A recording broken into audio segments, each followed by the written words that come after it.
Welcome to Understand the Math. I'm going to show you exactly how to simplify this trig expression. This example is a fairly common example, but it's a difficult one because you need to recognize that you need to begin by multiplying by a conjugate. We'll start by learning how to multiply by a conjugate.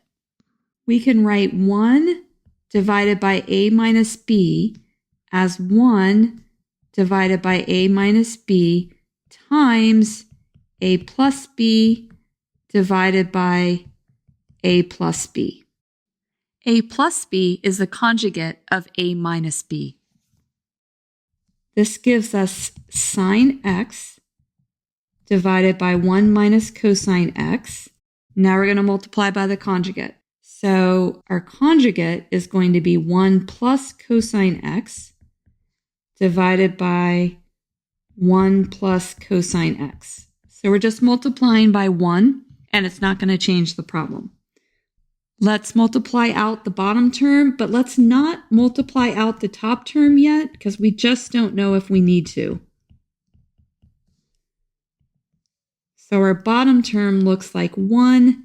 We have a minus cosine x and a positive cosine x. They cancel, so we just have 1 minus cosine squared x.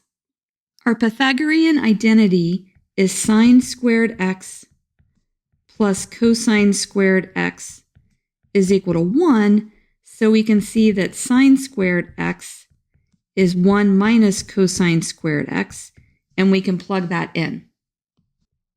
Our top stays the same, sine x times 1 plus cosine x.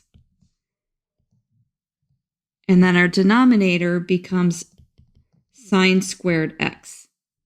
And we can see that we can divide out one of the sine squares.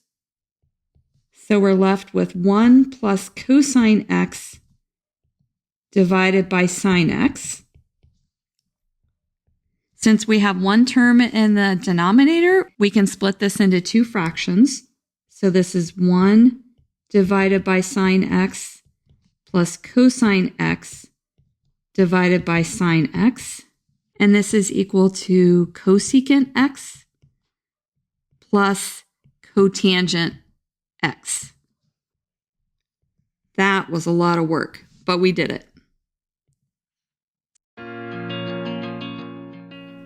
If this video has been helpful to you, please consider subscribing to my channel. Keep believing in yourself and have a great rest of your day.